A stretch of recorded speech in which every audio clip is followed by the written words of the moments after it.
That is crazy. Cam, when They had, sorry, you first. I was gonna say they had a U2 cover band at the fair yesterday, and it Nice. was like not in like that huge cover band area. It was like they got like a very small side stage, and this was like some guy who was completely bald on top. Wait, what was their name? I have no idea. Let's hear it. U3. But V3. they were on like their third The U2 Untalented song, so I figured they were fully U2 cover band. And the guy was wearing black leather while it's like 105 degrees out. Was he wearing Bono glasses? Yeah, 100%. He was fully going for Bono. I love that. Did they do any Spider-Man songs? So that's what I was going to get into. That's literally what I was right about to get into. Cam, or you know about that? Obviously, we've talked about it before. Or Spider-Man songs. Okay, no. so when Ryan, Tyler, and me went to Vegas for my 30th, and we were walking around, and Ryan was informing me and Tyler. Tyler, I don't know if you already knew about it or not. I did not. But he's like, yeah, I saw this musical. It was a Spider-Man musical, and it got rated like the worst musical like ever. And he goes, yeah, and they had like U2 like did the songs for it. So we're walking around just doing like U2 Spider-Man songs for like fuck, I don't Goblin, even bloody goblin. And I still haven't found Dr. Octopus. and what's funny is that's not that far off. That's not that far off from what it is. You're like, oh my god, I'm being assaulted by a like B track of, because it was right around there. Uno, dos, tres, catorce album. So every song was the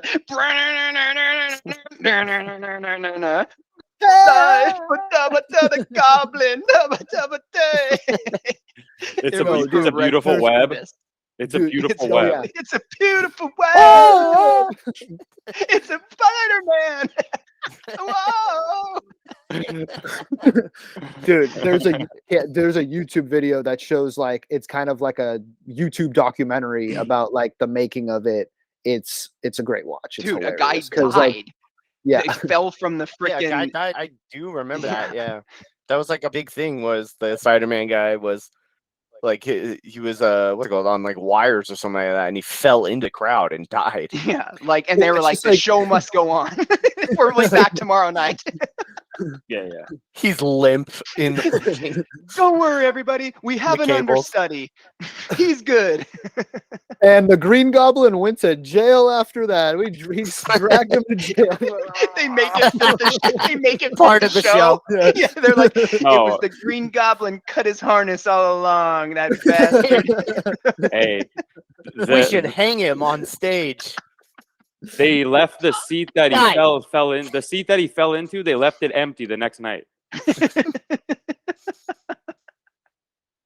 Dude, we're not big theater guys on this pod, so we'll have to check some of these stories. I had to verify. Not entirely sure. No, like, this is what how do you go see the Tobey Maguire one and then go, yeah, this will work live. This all of the special effects will work live, and then like you're just sitting in there and it's just like, it's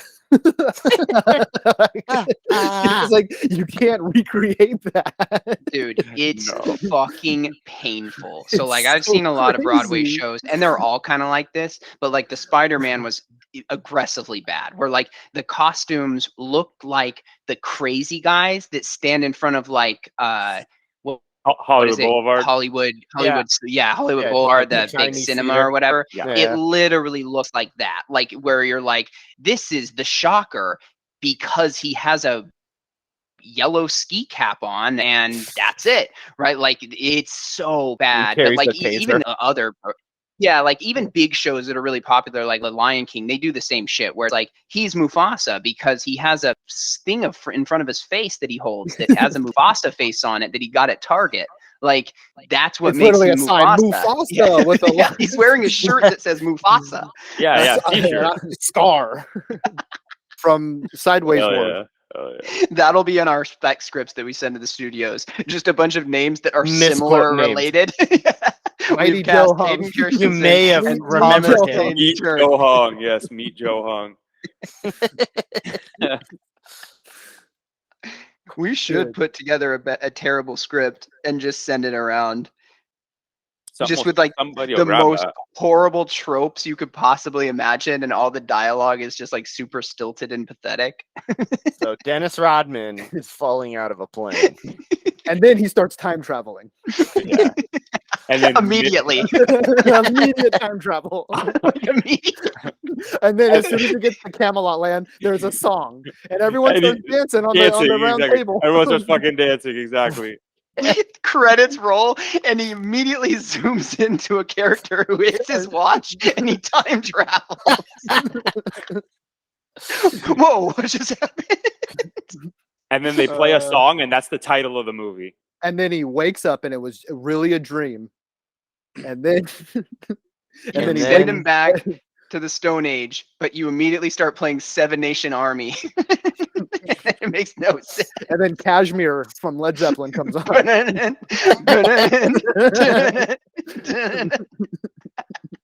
Everybody starts dancing. And then he travels to the Roaring 20s. And then it's an the immigrant third song starts dancing playing. scene. And the fourth dancing starts. And we're 10 minutes into the movie now. And then he time travels to the 60s, and it's my best friend's girl. It's not even like music for the era. The same.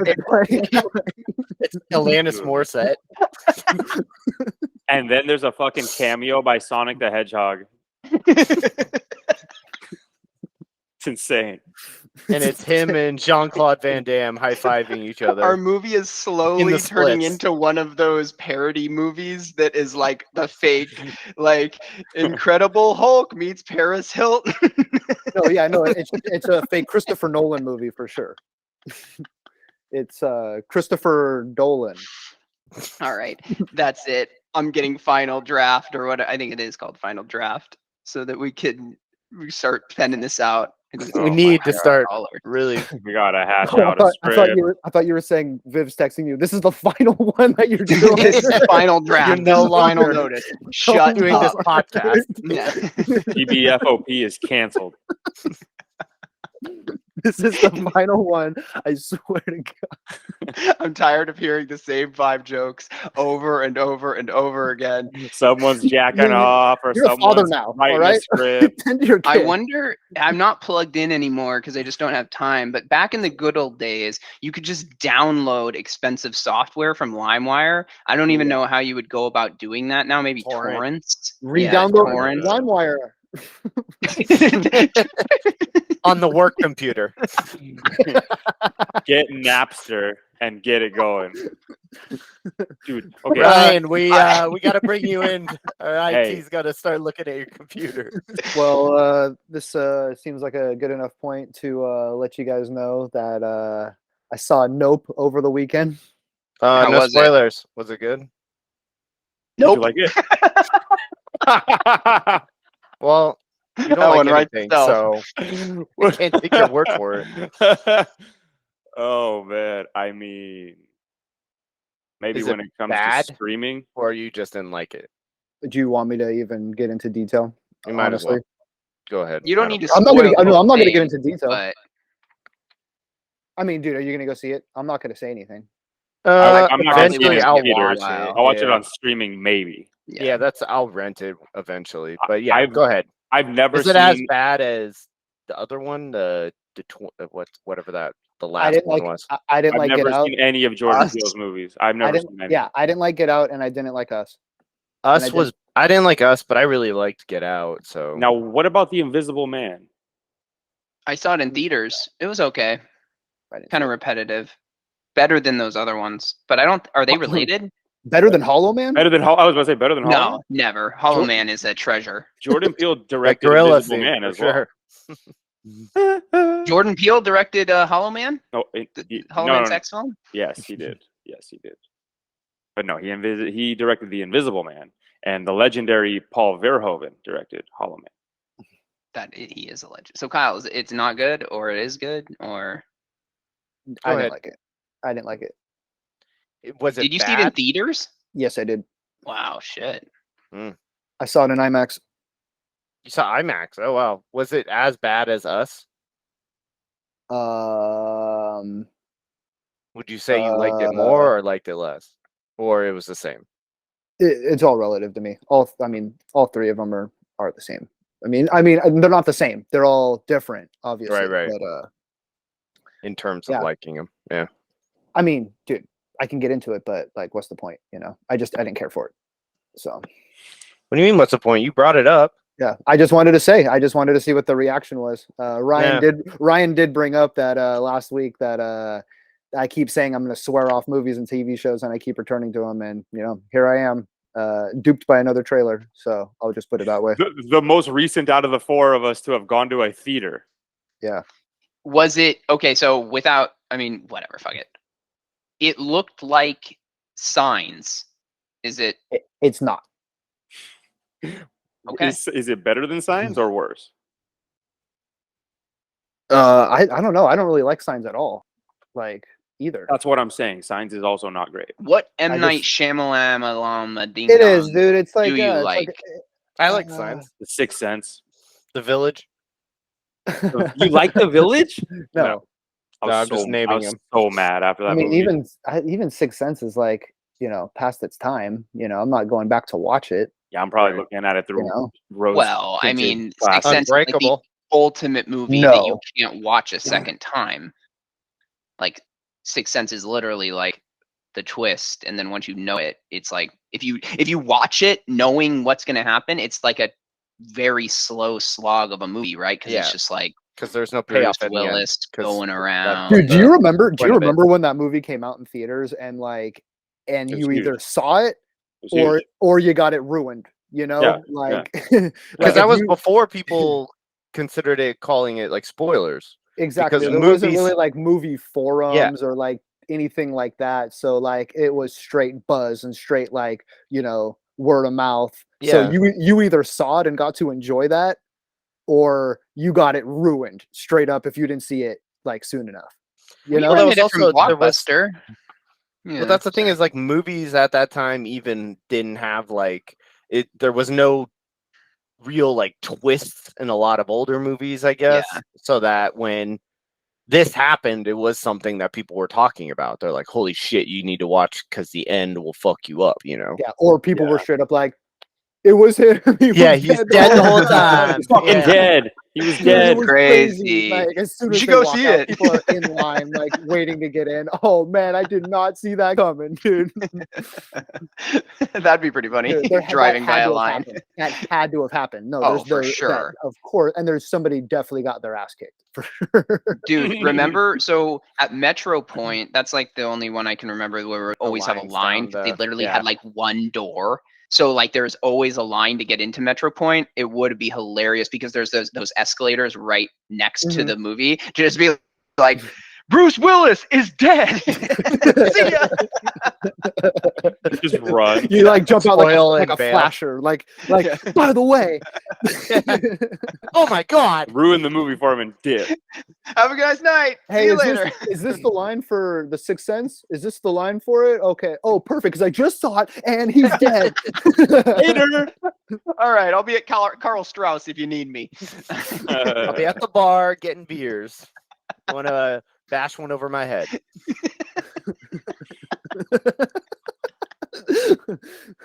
Man, I can't believe I waited 3 hours for that movie. I think I saved you some time and a couple bucks.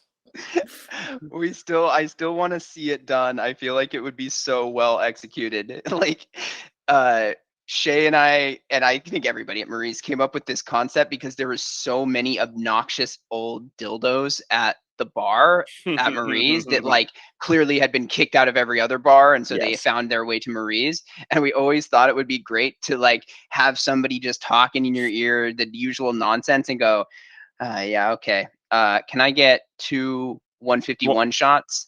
Neat. Take yours, throw the other one in the other guy's face, and then hammer him from the side. Yo, 151 neat. 151 neat. Blind him. 151 neat. This is good. This is good. Oh, God, that's strong. That's really strong. Shirt over the head. Like, this guy's in his 80s. Yeah. I had intentions of watching Double Down or Double Team. Guys. Oh, I ended up watching the wrong Double Team. Nobody. It was only 5 minutes long. So Hey, there's only one Double Team that I know, and it doesn't have 5 minutes Dennis long, Rodman and in I it. watched 20 seconds of it. Nobody watched it. I was interested, very interested, and then suddenly found the it. plot. Yeah, then Penis Rodman. I might need to give another week before I discuss it though. I need someone else to be on. It was like I've never taken so many notes on a movie. It's fucking insane. Like I was jaw agape the whole fucking time. I without getting too much into your notes, unless you want to just hop right into the notes, what even is a Jean-Claude Van Damme movie? Like I've never seen one. I don't even know. A lot of kung fu, a lot of karate. Not so much color grading, and not so much comedy, but a lot of like Jean-Claude Van Damme is presented as a like secret agent type. He works for an agency that comes into play later. And okay, well, the movie starts with him stealing a truck of weapons grade uranium, which, you know, that kind of shit is sensitive, right? It's in a truck. He drives the truck through a bunch of fire and then crashes into a bunch of cars, and like the trailer hitch that's holding the uranium breaks off. So the half the truck breaks off of the other half of the truck, and the uranium is gone. So his mission is essentially a failure. And then he drives the truck down a hill and uses it. This thing looks like a fucking, like, picture like a Tesla Cybertruck. He hops a train track. He like jumps over a train with it. And yeah. To what end? For what?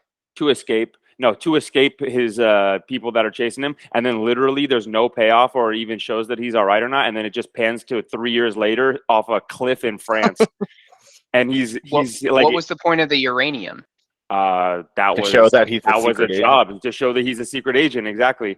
And now he's 3 years later in hiding in a fucking pad on a hillside in France, and the head of the agency just shows up in his backyard. Oh, so this is like a Spy Kids plot. Kind of. I like it. Yeah, kind of. I like it. Okay. And he says Spy Kids is actually he says something along the lines of like, you don't know how to use the front door. And the guy goes like, there's always a back door. So this is showing the double up on team. your front lawn. So this is the double team that I this sounds similar. No, I know where this is going. Yeah, no, it sounds like we've watched the same movie so far. And then the lady walks in.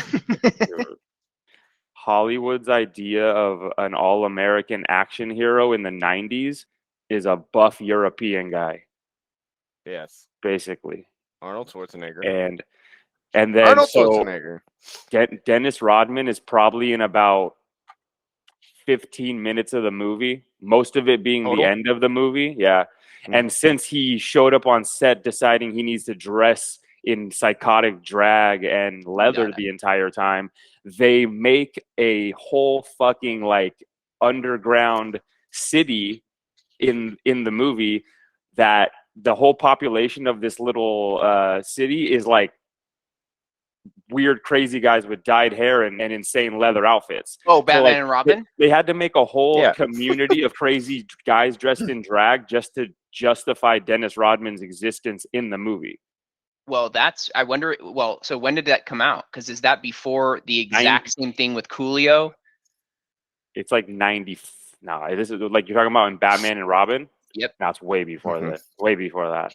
And Joel Schumacher, biggest thief in Hollywood. R.I.P. Absolutely.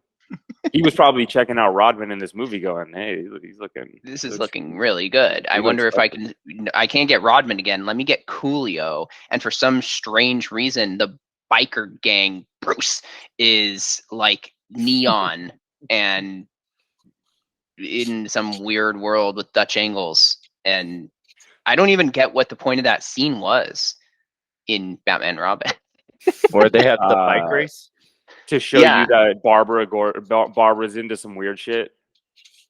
And that Dick shows and up and is like... Her and Dick run in the same circles. Yeah. Yeah. She's got to sneak out of the mansion with the sheets. The mansion Can't just that walk out the front door. exactly, that she wasn't ever forced to go to, is totally there under her own free will to come and go She's as a she guest. pleases. She's a house guest. Yeah, literally, like, no, there's no signs Free given to that leave. she's like, hey, Bruce, maybe keep an eye on Barbara. She's known to get a little, none of that. No, she just fucking dips out to the biker race. Bruce, it's me, Barbara. Yeah, it's me. Yes. Yeah, it's literally that.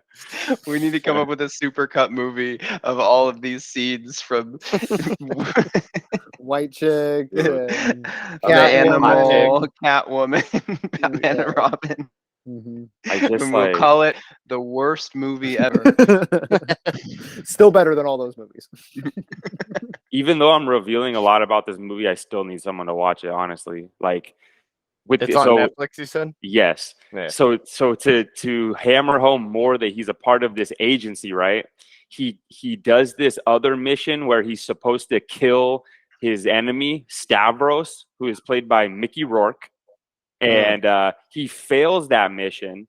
And in the course of that mission, they turn Mickey Rourke's bad guy character into a sympathetic guy because his wife gets killed. So now you're like, I feel bad for the bad guy. I don't know. And so then Jean-Claude Van Damme passes out after his failure of the mission. And apparently the agency he's a part of, when you fail a mission, you wake up in a fucking resort and they have told everyone in your life that you are dead. Oh. I kind of like it. The poster for this movie looks insane. It's so bizarre. Like, the whole time I was just like, whoa, what? Van Damme, Rodman, Rourke. Like, it sounds like a fake movie. Like, hey, we found 3 crazy guys and we're going to make a movie out of it. Every line of dialogue for Dennis Rodman is a basketball pun. The best offense is a good defense. No. Then, I'll get that rebound. Yeah. The ultimate what the fuck was, there was a scene where Dennis Rodman and Jean-Claude Van Damme, of course, get into a fight with some guys on an airplane.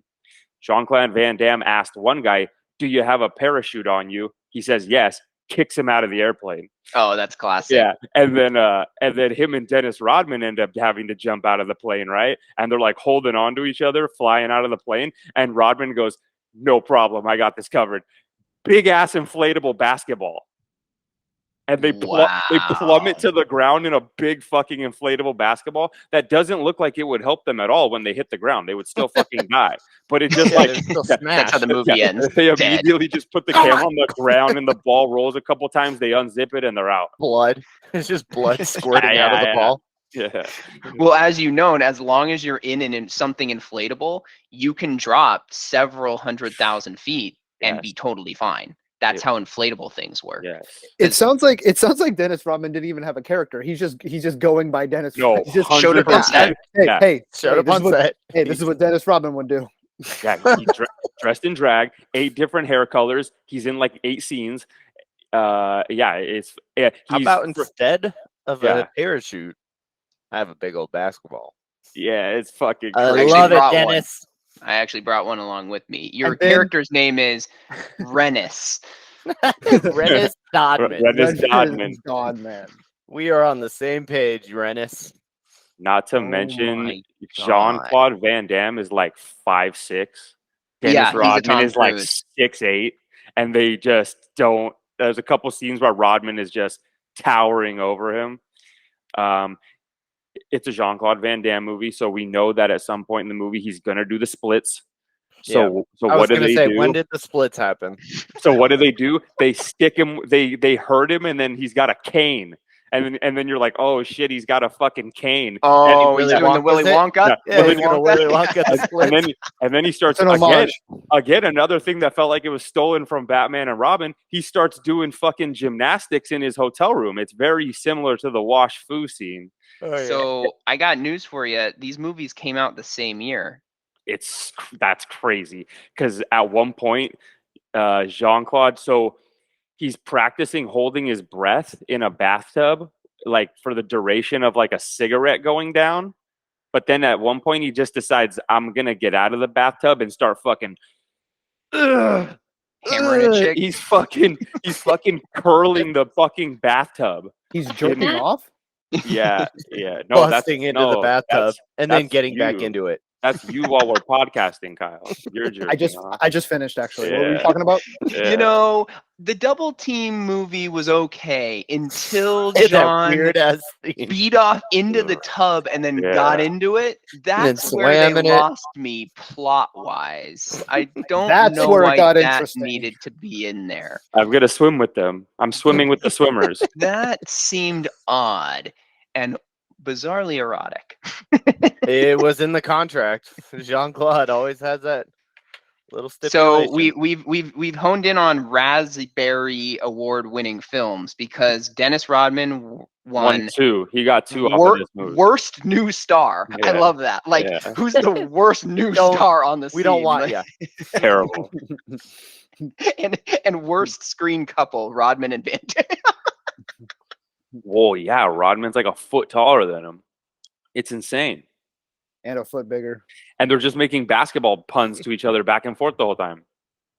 Even though Jean-Claude Van Damme probably has absolutely no clue. He's like, I don't know what this is. They don't have basketball and Jean-Claude Van Damme, the muscles from Brussels. What's his name in the movie?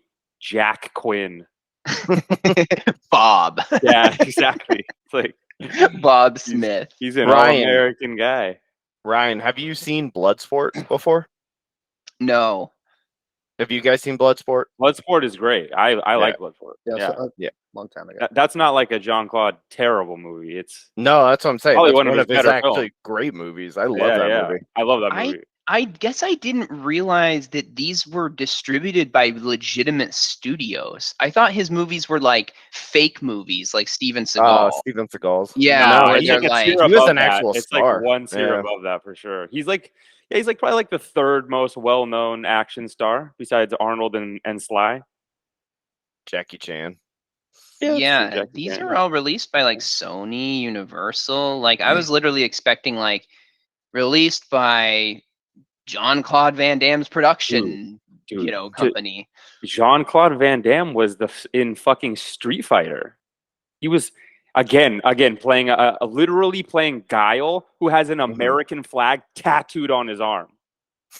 He's an all-American boy. It's fucking crazy. Born and raised in let me check my notes real quick. Gary, Indiana. Street Fighter, Wisconsin. Paris, Texas. He's just corn-fed. I love eating the cheese curds. Street Fighter has Kylie Minogue in it. Talk about ladies that age can't get out of my head. Can't get out of my pants. Yeah, can't get you out of my head. Goddamn. Can't get you out of my head. That song's a hit. I think she has a couple other hits. She's one of those ones where it's like, no, I don't want to talk about them. Let's talk about Can't Get You Out of My Head one more time. She would like release one in like the 90s and then be unheard of for another 20 years and then release another song where it's like, all right, that works. She's big in like Australia, right? Where she's from. from. As big of a star here. She takes the international money theory and applies it to the music industry. Yeah, that's true. Yeah, this chick is still ripping at 54 years old. I'm trying to get her to give me some head. All right, boys. I'll see you later. I'm trying to fuck her. I am with you on that one. Can't get you out of my head, huh? I could use some head. I was trying to think of like segments for the show, and that was one of them. Like, there's a 10-minute segment on, who needs to be getting drilled. Kylie Minogue. Yeah, this person. Mandy Moore. Can we do 10 minutes on Mandy Moore? What a great our daily segment. What a segment. Who needs to get plowed? Mandy Moore, man. It's not so much a segment as it is just general dialogue throughout the entire episode. Candy store, Mandy, Sandy, Brandy, all wanting more. No, it's not me. It's a character I'm playing. I'm not actually saying that. I'm Horn Dog McGee. It's a skit. I'm playing a character. This character happens to be extremely horny and very crude. This character has to be a total degenerate lowlife. It's a character. It's not me. I swear. I've been studying for years on how to play this character adequately. Been doing a lot of method acting. A lot of method. I beat off every 5 minutes. This is a whole nother podcast of me beating off.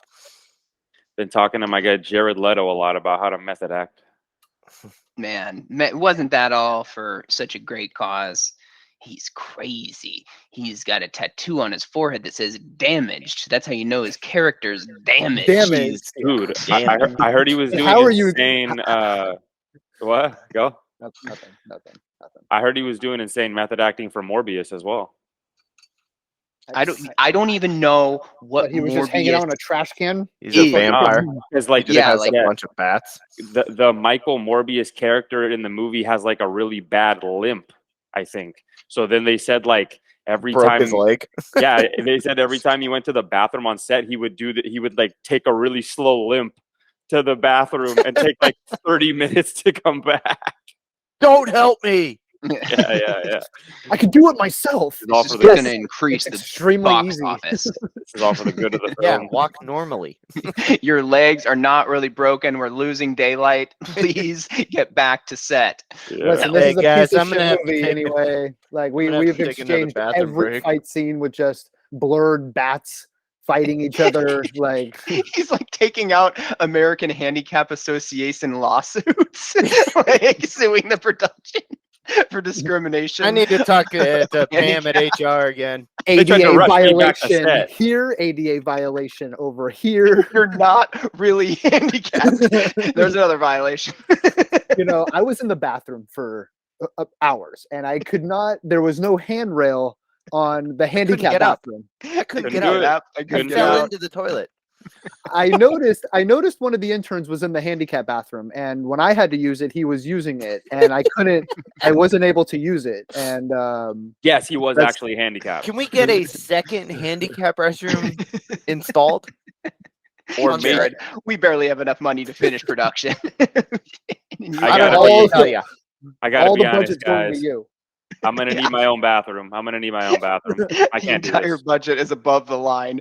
It's all your salary, and yet you're still making demands about your mythical handicap status. Guys, my hips starting to act up again. I gotta go to my trailer. I didn't see any blue paint outside there. The parking lot situation was looking a lot of white paint out there. He's driving one of those conversion vans where he gets in the back. Just in like an office chair though. He's doing the noise himself. I'm gonna need to ramp up to my trailer, boys. You see him just walking in the van up to the driver's seat. Like just Pierre walks up to sit down. Okay. All right, we're good here. But later on at night when he's with the chick, he's just like, oh, he's doing all gymnastic moves. That's what I'm saying. He's like crawling up the stairs into his trailer, and then as soon as the door shuts, you see him get up and he just walks back into the kitchen, smoking a cigarette. All right. Time to practice my river dancing. Perfect. What a day. He's trying to parlay Morbius into the Stephen Hawking biopic. Didn't that already come out? Isn't that already Theory of everything? Is it? 2. This time it's personal. Still can't walk. Dude, that would be. We need to get Final Cut Pro, or not Final Cut Pro. I forget what it's called. The script writing That shows you how plugged in we are to the industry. There's like a script writing software that everybody uses. We just need to start writing these spec scripts of the most nonsensical movies and start sending them around to studios, and like Stephen Hawking with a machine gun. Massive email with 100 people from all of. It's a Robert Rodriguez film. He just got a Gatling gun on his wheelchair. You send a daily email to all the heads of studios. I'm looking to get a table read. I'm looking to get a table read. Whoever's ready. You're available. You know, I wrote this script kind of with like Adam Driver in mind. Yeah, your character summaries are like the worst people ever. You're like, I think we'll have Mel Gibson be the main character, and his sidekick is Andy John Gosling from John and Kate +8, and yes. I don't know if he's available. We'll have to call. And every disgraced actor you have in your plot. I think the female lead is going to need to be that chick from Smallville. Yeah. So what? She needs a redemption tour. I wrote a branding scene into the movie. And she's due for a great performance. And the voice of the voice of reason is going to be played by Ezra Miller. He's not returning any of my phone calls, but I know he's available. I'm confident that he will sit. His character is literally called the voice of reason. He exists as an angel on the shoulder of the main character. Yeah, I don't even need him on the whole movie. I don't even need him on set. I just need him to do a couple voiceovers. Now listen, I know it's going to be tough, but we're going to have to host this in Hawaii because Stephen Hawking. Adam Sandler must be the producer then. Listen to me. He's not going to be in a wheelchair anymore. We're just going to be having him laying on the beach all day. You should choke this motherfucker outright. I thought he was supposed to be the voice of reason. Yeah, he is. You see how that guy's mouthing off to him or asking for an autograph? You choke that motherfucker. Yeah, what this isn't in the script. I know. Once you take this motherfucker. I don't think he has kids. Yeah, well, I'm going to groom these you. folks. They're about grooming age. Listen, either we're taking a picture or I'm fucking knocking you out. Yeah. Hey. Jesus Christ, Ezra. We're not even rolling. I know. He's insistent upon taking pictures with fans, and then as soon as the picture's being taken, he just slaps him from the side. Just a back of the head, side fist sucker punch. Oh, my ear. Jesus. You want another picture? Hey, who's next? Yeah, I'm going to be here. But don't hit me after this one. Yeah, sure, no problem. I'm over here signing used pieces of toilet paper. Who wants one? I got a lot. Small price to pay for a picture with the flash. Check how fast this is. Check this out. I'm super fast. Drops you. Hey, make sure you turn the flash off on that camera. That wasn't good enough? What'd you say? Motherfucker. 2 pieces. Working combos. All right, who's next? Hey. All right, I got a movie to shoot, people. Ezra Miller, friend of the pod. All right, I got a chick to kidnap. Let's wrap this up. You know how like fighting type actors will like pose with fans doing or UFC fighters will like pose with a fist and stuff. Ezra Miller is posing with every fan with a fist. What are like you every doing? UFC fighter?